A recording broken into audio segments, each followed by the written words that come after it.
Hi friends, अल्बत channel में तमाરું स्वागत है। आज आप જોઈશું ચાર ટોપિક નેઝલ ઇન્સ્ટિલેશન્સ, નેઝલ ઇરિગેશન્સ, ઇયર ઇન્સ્ટિલેશન્સ અને ઇયર ઇરિગેશન્સ કે જે એક્ઝામની અંદર કયા ક્વેશ્ચન પૂછાય છે અને બંનેની પ્રોસિજર આપણે જોઈશું। વિડીયો પૂરો જોજો, ઘણું બધું શીખવા મળશે। ચેનલ પર પહેલી વાર આવ્યા તો લાઇક, શેર અને સબસ્ક્રાઈબ કરજો જેથી આ સિરીઝની તમને નોટિફિકેશન્સ મળી રહે। ચાલો શરૂઆત કરીએ। નેઝલ ઇન્સ્ટિલેશન। નેઝલ ઇન્સ્ટિલેશન એટલે શું કે આપણે જે નોસ્ટ્રીલ એટલે કે નાકના જે બે પોલાણ હોય, પોલાણની અંદર આપણે જે liquid drugs drop by drop નાખીએ એને આપણે શું કહીશું? નેઝલ ઇન્સ્ટિલેશન્સ તરીકે આપણે ઓળખીશું। પર્પઝ જોઈએ, કેમ આ પ્રોસિજર આપણે કરવી જોઈએ કે ઇન્ફેક્શન્સ હોય નોસ્ટ્રીલની અંદર, નેઝલ કન્જેશન્સ હોય એટલે કે અંદર મ્યુકસ કે એવું જે ભરાણું હોય એના કારણે કન્જેશન્સ રહેતું હોય, નાક બંધાયેલા રહેતા હોય, એનેસ્થેસિયા આપવાનું હોય તો આપણે આ પ્રોસિજર કરવાની રહેતી હોય છે, બરાબર। હવે આપણે જોઈએ નર્સિંગ પ્રાયોરિટી કે નેઝલ ઇન્સ્ટિલેશન્સ કરતાં પહેલાં આપણી શું ફરજ હોવી જોઈએ। જો પેશન્ટ્સની અંદર પહેલી હિસ્ટ્રી, તમે હિસ્ટ્રી કોની હિસ્ટ્રી કલેક્ટ કરશો? પેશન્ટને કોઈપણ જાતની એલર્જી હોય અથવા હાઇપરટેન્શન્સ હોય એની આપણે હિસ્ટ્રી કલેક્ટ કરવાની છે। જો આ બંને હાજર હોય દર્દીની અંદર કે એલર્જી હોય અને હાઇપરટેન્શન્સ હોય તો આપણે નેઝલ ઇન્સ્ટિલેશન્સ કરવાનું નથી। એનું કારણ શું છે? જો આ બંને હાજર હોય તો શું થાય? એ CNSને શું કરશે? સેન્ટ્રલ નર્વસ સિસ્ટમને સ્ટિમ્યુલેટ કરશે, બરાબર। સ્ટિમ્યુલેટ કરતાં અટકાવવાનું છે આપણે, એટલે પેશન્ટ્સને હેડેક, ઇરિટેશન્સ અને કન્ફ્યુઝન્સ અથવા કોમા જેવું રિસ્ક રહેલું છે, બરાબર। એટલે આપણે આ વસ્તુ હોય તો આપણે આ પ્રોસિજર કરવાની નથી, ક્લિયર। જો નોઝ બ્લીડિંગ, તો નોઝ બ્લીડિંગ કઈ રીતે થાય? ધારો કે પેશન્ટ તમને એક્ઝામ એવું પૂછે, નોઝ બ્લીડિંગ મેં લખ્યું છે, નોઝ બ્લીડિંગવાળું પેશન્ટ હોય, નોઝ બ્લીડિંગ થતું હોય તો આપણે શું કરીએ છીએ કે ગોસ પીસ હોય, એડ્રીનાલિનવાળું ગોસ પીસ હોય એનું આપણે શું કરીએ છીએ? એડ્રીનાલિનનું જે ગોસ પીસ હોય એનું આપણે પેકિંગ મૂકતા હોઈએ છીએ, એટલે કે નોર એડ્રીનાલિન અથવા નોર એડ્રીનાલિન બેમાંથી જે હોય એના માટે, અથવા ઇમરજન્સીમાં તમે હોમ કેર પણ આપી શકો છો, ક્લિયર।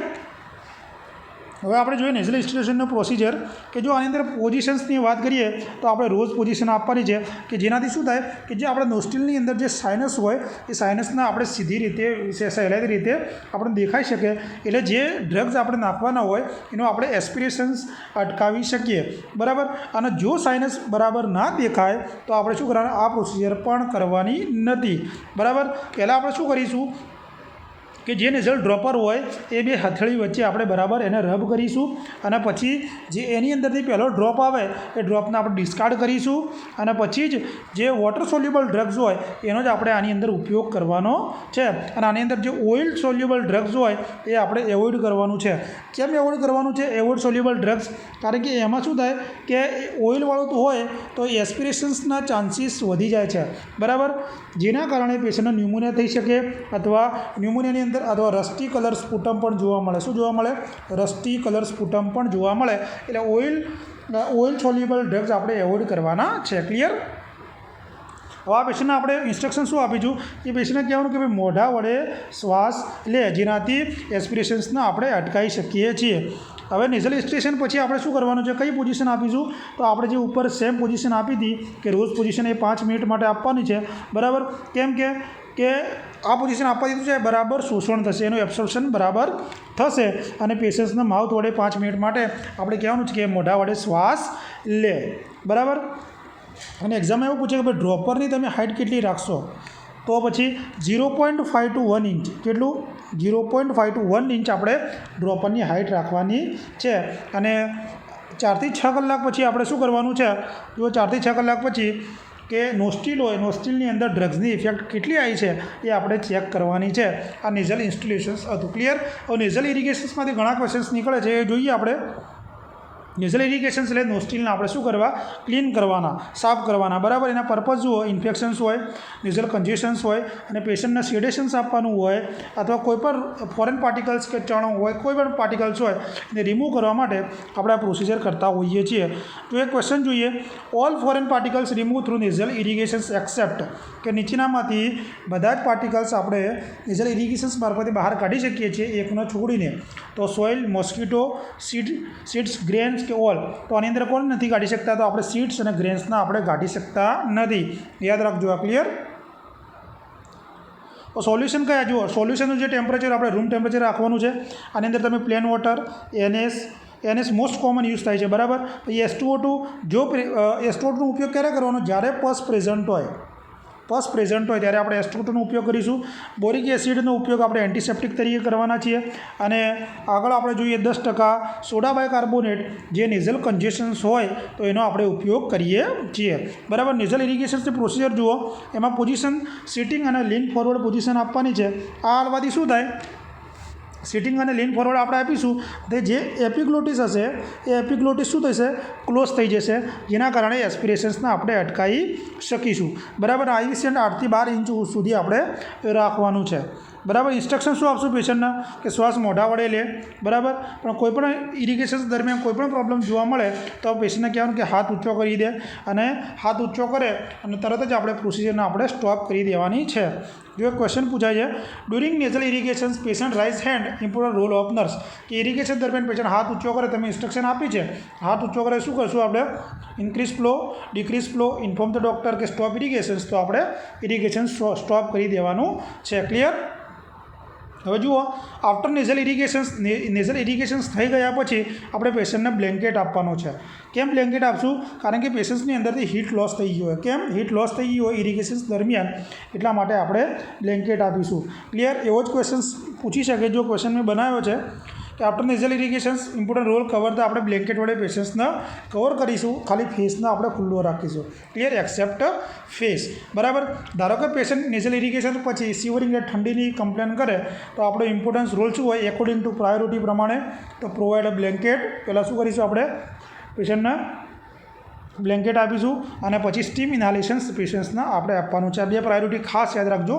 જો વૂન્ડ ક્લિનિંગ મેં લીધું છે, આમાં આવતું નથી, પણ 2 પોઈન્ટ લીધા છે એક્ઝામમાં પૂછાય છે. જે વૂન્ડના, ધારો કે ઇન્ફેક્ટેડ વૂન્ડ હોય તો આપણે ક્લીન ક્યાંથી કરીશું, તો જુઓ, પહેલાં સેન્ટ્રલમાં, પછી પેરિફરલમાં, પછી ઇનર ટુ આઉટર. આ રીતે તમે યાદ રાખજો ઇન્ફેક્ટેડ વૂડની અંદર. અને ઓપન વૂડ હોય તો ઇનર ટુ આઉટર આપણે ઓપન વૂડની અંદર ક્લીન કરતા હોઈએ છીએ. કારણ કે આ ક્વેશ્ચન પૂછે છે. કોલોસ્ટોમી વૂન્ડ હોય તો આપણે આઉટર ટુ ઇનર ક્લીન કરીએ છીએ. કઈ રીતે કરીએ છીએ? આઉટર ટુ ઇનર કરતા હોઈએ છીએ. અને સર્જિકલ વૂન્ડની અંદર જો સ્ટીચીસ હોય તો અપ ડાઉન, ઉપરથી નીચે આપણે કરતા હોઈએ છીએ. બરાબર. ધારો કે હાઈ પ્રેશર સાથે આપણે રિમૂવ ક્યારે કરીએ? ધારો કે પસ પ્રેઝન્ટ હોય તો એની અંદર હાઈ પ્રેશર સાથે આપણે રિમૂવ કરતા હોઈએ છીએ. અને ધારો કે હિમેટોમા હોય ડ્રેસિંગ દરમિયાન, તો આપણે શું કરવાના છે, જે સ્ટીચ હોય એ સ્ટીચને આપણે રિમૂવ કરી દેવાના છે. ક્લિયર. તો નેઝલ ઇરિગેશન્સમાં આવા ઇયર ઇન્સ્ટિલેશન્સ અને ઇયર ઇરિગેશન્સમાં જોઈએ. આ ઇયર ઇન્સ્ટિલેશન્સમાં અને ઇરિગેશન્સમાંથી ક્વેશ્ચન બહુ પૂછે છે. બરાબર. ઇયર ઇન્સ્ટિલેશનની અંદર આપણે કાનની અંદર ડ્રોપ બાય ડ્રોપ શું આપણે લિક્વિડ નાખતા હોઈએ છીએ. બરાબર. એના આપણે શું કહીએ છીએ, ઇયર ઇન્સ્ટિલેશન્સ તરીકે ઓળખીએ છીએ. ક્લિયર. પર્પઝ ઇન્ફેક્શન્સ હોય. બરાબર. કોઈ પણ ફોરેન પાર્ટિકલ્સ એની અંદર ઇન્સેક્ટ હોય, મોસ્કીટો હોય. બરાબર. તો આપણે કઈ રીતે કિલ કરીએ છીએ કે એની અંદર સ્પિરિટ વડે આપણે ક્લીન કરતા હોઈએ છીએ. સ્પિરિટનો ઉપયોગ કરતા હોઈએ છીએ, અથવા સ્પિરિટને આપણે 70% આઇસોપ્રોપાઇલ આલ્કોહોલ તરીકે ઓળખીએ છીએ. પછી એને શું કરીએ છીએ, મિનરલ ઓઇલની મદદથી આપણે એને રિમૂવ કરતા હોઈએ છીએ. પછી આ પ્રોસિજર જે અંદર વેક્સ એટલે કે જે કચરો હોય, એના મેલ હોય, મેલને આપણે દૂર કરવા માટે પણ ઉપયોગ કરતા હોઈએ છીએ. બરાબર. કે ઇરિટેટ કર્યાના 3 થી 4 દિવસ પછી મેલ બહાર નીકળી જતો હોય છે. ક્લિયર. જો આપણે આગળ જોઈએ, પોઝિશન્સ તો લેટરલ વિથ અનઅફેક્ટેડ સાઇડ, લેટરલ કે સાઇડ લેટરલ વિથ અનઅફેક્ટેડ સાઇડ આપવાની હોય છે. બરાબર. હવે જો એક્ઝામની અંદર એક ક્વેશ્ચન પૂછે છે, હોસ્પિટલ એક્વાયર્ડ ઇન્ફેક્શન, મને યાદ આવ્યું. બરાબર. હોસ્પિટલ એક્વાયર્ડ ઇન્ફેક્શન એડલ્ટની અંદર ઇસેરિસિયા કોલાઈ અને 3 વર્ષથી નાનું બાળક તમને પૂછે તો રોટા વાયરસ. હોસ્પિટલ એક્વાયર્ડની અંદર 3 વર્ષથી નાનામાં રોટા વાયરસ અને એડલ્ટની અંદર ઈ કોલાઈ. બરાબર. અને ઇન્ફેક્શન્સ, ધારો કે બાળકની અંદર HIV વાળું બાળક હોય તો ફર્સ્ટ ઇન્ફેક્શન એને ન્યુમોનિયા લાગશે. બરાબર. અને એડલ્ટ હોય તો TB, એડલ્ટની અંદર TB અને બાળકની અંદર ન્યુમોનિયા. યાદ રાખજો આ. બરાબર. જો આની અંદર ડાયરેક્શન્સ ખાસ પૂછે છે. એડલ્ટની અંદર અપવર્ડ કરવાથી શું થાય છે, કેનાલ હોય આપણી સ્ટ્રેટ થઈ જતી હોય છે. એટલે ખાસ કરીને યાદ રાખજો, એડલ્ટની અંદર અપવર્ડ અને બેકવર્ડ આપણે કરતા હોઈએ છીએ. અપવર્ડ અને બેકવર્ડ, હું લખવાનું રહી ગયું છે મારાથી, અપવર્ડ અને બેકવર્ડ. અને ચાઇલ્ડની અંદર ડાઉનવર્ડ અને બેકવર્ડ. આ IMP છે એક્ઝામની અંદર, આમાંથી ક્વેશ્ચન્સ નીકળે છે. બરાબર. બાકી સેમ પોઝિશન્સ 5 મિનિટ માટે આપણે આ રાખવાની હોય છે. બરાબર. હવે ઇન્સ્ટિલેશન્સ કર્યા પછી તમે શું કરશો કે પેશન્ટના નર્સિંગ ઓફિસર શું કરશે કે જે ટ્રેગસ હોય, ટ્રેગસથી ફિંગરના ટ્રેગસ ઉપર ફિંગરથી હલકો એકદમ મસાજ આપણે પેશન્ટને કરવાનું છે. આનાથી શું થઈ જાય કે જે ડ્રગ્સ હોય એ અંદરની બાજુ મૂવ થાય અને મેડિસિનની બરાબર ઇફેક્ટ આવે. ક્લિયર. આ તો આપણું ઇયર ઇન્સ્ટિલેશન્સ. હવે ઇયર ઇરિગેશન્સ બાજુ જોઈએ. ઇરિગેશન એટલે ક્લીન કરો, કાનને આપણે શું કરવું, સાફ કરવો. બરાબર. હેતુ શું છે આનો, કે વેક્સને રિમૂવ કરવા માટે, ફોરેન પાર્ટિકલ્સને રિમૂવ કરવા માટે, ઇન્ફેક્શન્સને દૂર કરવા માટે અને બાયોથર્મલ કેલરી ટેસ્ટ માટે. જો આ તમારા માટે કદાચ નવો શબ્દ હોઈ શકે. બરાબર. હવે બાયોથર્મલ જે કેલરી ટેસ્ટ છે એની અંદર આપણે કઈ રીતે કરીએ, જો હું તમને સમજાવી દઉં. કેલરી ટેસ્ટની અંદર આપણે ઇરિગેશન્સ કરવાનું હોય એમાં તમે કોલ્ડ વોટર અને હોટ વોટર બંનેનો આપણે ઉપયોગ કરવાનો હોય છે. બરાબર. જ્યારે કોલ્ડ વોટરની અંદર ઇયર ઇરિગેશન્સ દરમિયાન આઉટવર્ડ મૂવમેન્ટ જોવા મળે. આઈ મૂવમેન્ટ જોવાની છે આની અંદર. બરાબર. આઈ મૂવમેન્ટ જોવાની, એની અંદર આઉટવર્ડ મૂવમેન્ટ જોવા મળે. અને જ્યારે હોટ વોટરની અંદર ઇનવર્ડ મૂવમેન્ટ જોવા મળે. કેવી જોવા મળે, ઇનવર્ડ મૂવમેન્ટ જોવા મળતી હોય છે. પરંતુ તો પોઝિટિવ આવશે. અને પરંતુ બે મૂવમેન્ટ સેમ ટાઈમે જોવા મળે, ધારો કે આઉટવર્ડે જોવા મળે, ઇનવર્ડે જોવા મળે, તો આ ટેસ્ટ ફોલ્સ છે એવું આપણે કહી શકીએ. ખબર પડી ગઈ. કેલરી ટેસ્ટ આઈ મૂવમેન્ટ આપણે એની અંદર ચેક કરવાની છે હોટ વોટર અને કોલ્ડ વોટર વડે. ક્લિયર. ચલો. All foreign particles remove from the ear irrigation except, તો ગ્રેન સીડ જે આગળ આપણે જોયું હતું એ પ્રમાણે જ. બરાબર. એક ક્વેશ્ચન જોઈએ. Doctor prescriptions for calorie test, nursing officer preparations for. Calorie test આપણે કરવાનો છે. આપણે નર્સિંગ ઓફિસર શું તૈયારી કરીશું, check BMI, fat metabolisms, ear irrigations કે પછી આ ઇરિગેશન્સ. તો કેલરી ટેસ્ટ માટે આપણે શું કરવાનું છે, ઇયર ઇરિગેશન્સ માટે પેશન્ટ્સને આપણે રેડી કરવાનું છે. બરાબર. હવે કેલરી ટેસ્ટના ધારો કે ઇન્ડિકેશન્સ તમને પૂછે કે ભાઈ કેલરી ટેસ્ટ તમે કોના કરી શકો, તો જો એક તો બ્રેન સ્ટેમ માટે. બરાબર. પછી જે આપણે 8 ક્રેનિયલ નર્વ હોય, વેસ્ટિબ્યુલો કોક્લિયર. બરાબર. એની અંદર એનું જોવા માટે 8મી ક્રેનિયલ નર્વને ચેક કરવા માટે. પછી સ્ટ્રેપ્ટોમાઇસિન દવા ચાલતી હોય TB વાળી, તો એની ટોક્સિસિટી ચેક કરવા માટે આપણે આ કરતા હોઈએ છીએ. બરાબર. અને સ્ટ્રેપ્ટોમાઇસિન જો એ પ્રેગ્નન્સીની અંદર આપણે એવોઇડ કરવાની છે. ક્લિયર. એ ખાસ યાદ રાખજો, કારણ કે પ્લેસેન્ટાને ક્રોસ કરી જાય છે. એટલે 3 વસ્તુ, બ્રેન સ્ટેમ માટે, ક્રેનિયલ નર્વ 8મી ચેક કરવા માટે અને સ્ટ્રેપ્ટોમાઇસિન ટોક્સિસિટી ચેક કરવા માટે આપણે કોલ્ડ કેલરી ટેસ્ટ અથવા બાયોથર્મલ કેલરી ટેસ્ટ આપણે કરીએ છીએ. ક્લિયર. જો સોલ્યુશનમાં plane water, boric acid antiseptic તરીકે, H2A2 પસ પ્રેઝન્ટ હોય જે વાત કરીએ, અને NS મોસ્ટ કોમન આપણે યુઝ કરીએ છીએ. પ્રોસિજરમાં જો પોઝિશનમાં સુપાઇન ટિલ ધ હેડ અને અફેક્ટેડ સાઈડ આની અંદર આપવાની છે. બરાબર. આમાં પણ આયુ સ્ટેનનું હાઇટ પૂછે તો 6 થી 8 ઇંચ આપણે આયુ સ્ટેનનું હાઇટ આપણે રાખવાનું છે. ક્લિયર. ડાયરેક્શનની આપણે વાત કરીએ તો આપણે ઇયરને પહેલાં હોલ્ડ કરવાનો છે, કાનને બરાબર પકડવાનો છે. એડલ્ટની અંદર અપવર્ડ અને બેકવર્ડ લઈ જઈશું. કેવું, અપવર્ડ અને બેકવર્ડ, ને 3 વર્ષથી નાનું હોય અને ડાઉનવર્ડ અને બેકવર્ડ. આ પણ ક્વેશ્ચન્સ ઘણીવાર પૂછાય છે. ક્લિયર.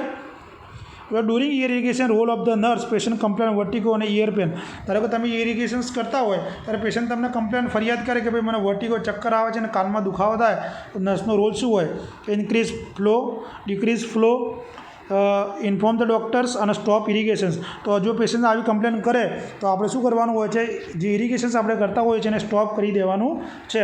બરાબર.